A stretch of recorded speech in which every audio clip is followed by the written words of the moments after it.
ये बताइए सिद्दीकी साहब के आपने सुना कि उन्होंने क्या कहा। हमें जो ये पता चला, जो लोग आपकी पार्टी के सीनियर लोग हैं वो कहते हैं कि जी जब इलेक्शन का रिज़ल्ट आया ये फरवरी 8 और 9 की सुबह जब पता चल गया कि ये हालात हैं, तो पार्टी के जो करता धरता थे मियाँ साहब के साथ उनकी मीटिंग हुई और वहाँ जो लोग मीटिंग में मौजूद थे, कोई उन्होंने कहा जी 60-65% लोग कह रहे थे हुकूमत ना लें, लेकिन फिर अपनी कुछ लोगों ने मजबूर किया, कुछ अपनों ने भी मजबूर किया। तो और फिर आप क्या कहते हैं दस्तगीर साहब, खुर्रम दस्तगीर साहब के 2 साल से ज़्यादा चलेगी नहीं गवर्नमेंट। और ये राना सनाउल्लाह और भी लोगों ने कहा कि जी बना लें, इस पर जुडिशल कमीशन बन जाए फॉर्म 45 पे। तो ये सब चीज़ें भी हैं। ये भी कहा गया कि मई 9 पे जुडिशल कमीशन बना दे, वो तो बिलावल भुट्टो ने भी कहा और उन्होंने भी कहा।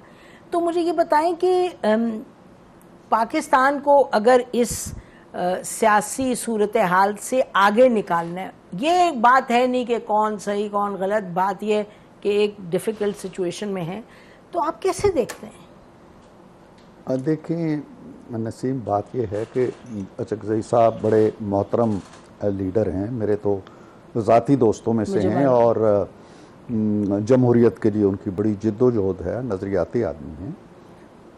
उनकी एक राय है और इस वक्त उनकी एक तरह की एफिलिएशन है पीटीआई के साथ। पीटीआई के सदारती उम्मीदवार रहे हैं बिल्कुल, और अब जो उन्होंने तहफ़्फ़ुज़ आइन या जो भी कुछ बनाया है एक इत्तेहाद 6 रुकनी, उसके भी सरबराह हैं।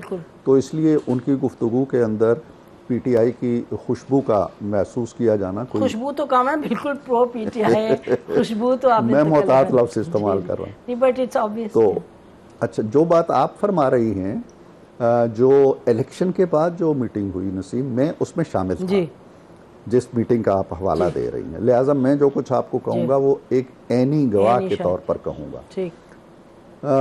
ज़्यादा लोग नहीं थे, मेरा ख्याल है 12-14 लोग होंगे, सीनियर लीडरशिप थी, और उसमें सिवाय 1 या 2 आवाज़ों के जिन्होंने कहा जी कि हमें ये ऑप्शन भी गौर करना चाहिए कि हम हुकूमत ना लें। लेकिन इस पे जो कंसेंसस हुआ उसमें ये आया जी कि ये हमारे पास अब ऑप्शन ही नहीं है कि हम हुकूमत ना लें, हमें हुकूमत में तो जाना है। फिर ये कि जी वज़ारत उज़्मा का मामला, ये क्यों का बात नहीं है, बस ये है कि हमने जाना है। अब आप मुझसे अब आप जुज़ियात और तफसीलात और मतलब ये कंसेंसस हुआ कि हमें जाना है। उसके बाद फिर नौबत आई इस चीज़ की, वज़ारत उज़्मा पे मियाँ साहब ने ओपन की डिस्कशन और चंद तमहीदी बातों के बाद ये कहा जी कि मैंने ये फ़ैसला किया है कि मैं वज़ारत उज़्मा में नहीं आना चाहता और शहबाज साहब को मैं कह रहा हूँ। शहबाज साहब ने जवाबी तौर पे कहा कि नहीं आप आएँ, जो उनका एक रिश्ता है, ताल्लुक़ है। जी बिल्कुल। लेकिन उस पर भी फिर यही राय हुई कि मियाँ साहब के बजाय शहबाज साहब, और उसके प्लस माइनस सारी चीज़ें डिस्कस हुई बड़े अच्छे तरीके से और ये फैसले हुए। कहीं ये नहीं था कि जी ओवरवेलमिंग कोई ऐसी राय थी कि हमें हुकूमत में नहीं जाना चाहिए और फिर कुछ किसी ने कोई बुलडोज किया, ऐसी कोई बात नहीं थी। एमिकेबली और अच्छे मुफाहमत से सारी बातें तय हो गई। अब जो सूरत हाल है जो खान साहब के हवाले से आप कह रही हैं, देखें हम भी रहे हैं, जेलों में रहे हैं, खान साहब ने किसके साथ क्या किया, अभी कल आपने देखा है कि वो मिफ्ता इस्माइल निकले, शाहिद खाकान निकले, 5 साल भुगतते रहे, ठोकरें खाते रहे, जेलों में पड़े रहे। अब वो कहते हैं जी हमारे पास कुछ नहीं है। खान साहब के दौर के केसेस बने हुए हैं, रेफरेंसेस बने हुए। मुझ जैसे आदमी को भी पकड़ के जेल में उन्होंने डाल दिया जी किराएदारी के एक्ट में।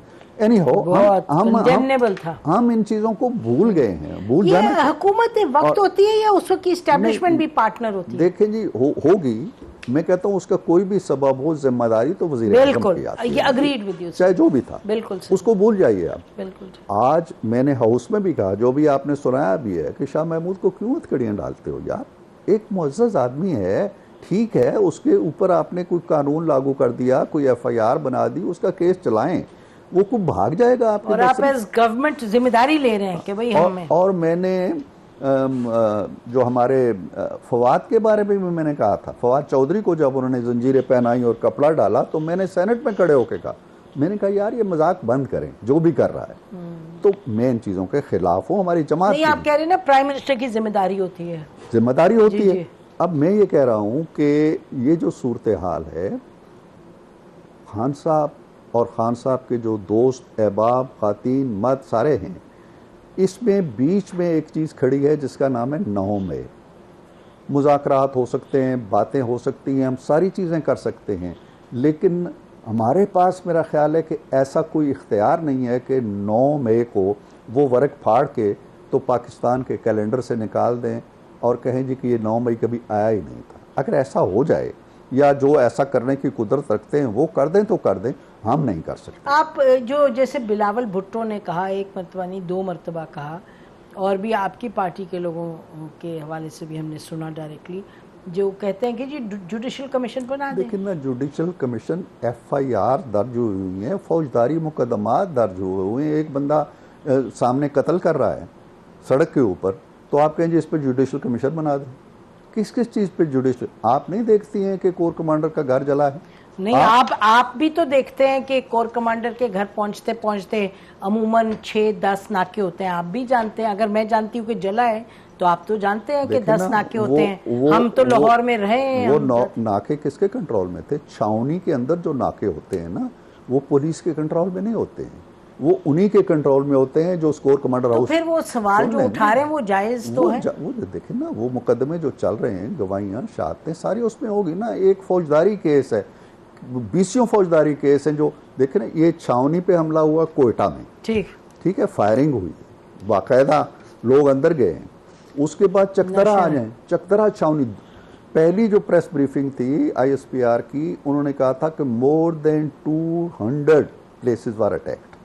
अब 200 प्लेसेस पे अगर 200 प्लेसेस, यस, मोर देन 200 उन्होंने कहा। देखिए मेरी गुजारिश सुन लेना, सुनिए। आप अगर उन 200 पे आप हर एक जगह एक अलग जुडिशल कमीशन बना दें और वो 10 साल लगा रहेगी कि क्या हुआ, तो फिर जो अंदर आपने 50, 70, 80 हज़ार बंदा जमा किया हुआ है, जेलों के अंदर डाला हुआ है, उन सब पे जुडिशल कमीशन बना दें। लेकिन पता नहीं वो मुजरिम है या नहीं है। लेकिन सिद्दीकी साहब, मेरा ख्याल है कि एक तो बात बड़ी क्लियर है ना कि जो इसमें इन्वॉल्व है और जिसके बारे में क्लियर कट एविडेंस है, उस पर तो मेरा ख्याल है कोई डिस्कशन नहीं है। लेकिन ये बात इसलिए उठती क्योंकि 4 दिन में साल पूरा हो जाएगा, तो कितना एविडेंस, एक तो है ना कि जी जो आप देखा लड़के जी अंदर गए हैं, उन्होंने यूनिफॉर्म जलाया, ये कि जहाँ तो नजर आ रहे हैं उस पर तो डिस्कशन नहीं है। उधर सजा दी जाए जो सजा है और अपोलोजाइज किया जाए लीडरशिप को जो जहाँ गलती है।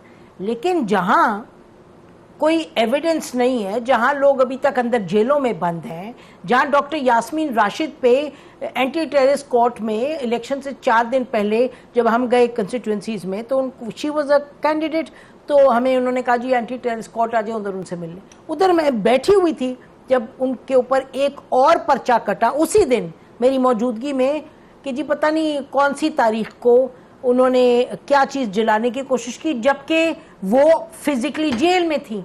मेरे कहने का मकसद, आप मेरे से बेहतर जानते हैं सिद्दीकी साहब, आप जिस भी सियासी जमात में हो, लेकिन हकायक पर आपने नज़र रखी है हमेशा, तो you know what I am saying. नहीं, मैं तो मेरी तो गुफ्तगू ये है कि किसी के साथ जुल्म नाइंसाफ़ी नहीं होनी चाहिए। अगर ये PTI की हिस्ट्री है तो हमने उनसे इंतकाम नहीं लेना। हमारी रिवायात अच्छी होनी चाहिए, रोशन होनी चाहिए। लेकिन जिस खातून का आपने नाम लिया वो उस चालान में या उस FIR में तो जेल में होंगी, लेकिन जब 9 मई था तो वो दिखाई दे रही थी कि अंदर थी और कह रही थी कि आप इस पे अटैक ना करें। 9 मई को वो अंदर नहीं थी, 9 मई को अंदर, मैं कह रही हूँ कोर कमांडर हाउस में थी और तो कह रही थी जलाए मत। नहीं, ये उनके मुंह से ये निकला हुआ लफ्ज अगर आप निकाले ना कि वो जब पीछे खड़ी थी तो वो कह रही थी कि चलें सारे कोर कमांडर हाउस चलें। जी, वो उन्होंने कहा जब पीछे नहीं, वो जब मार्केट में गई थी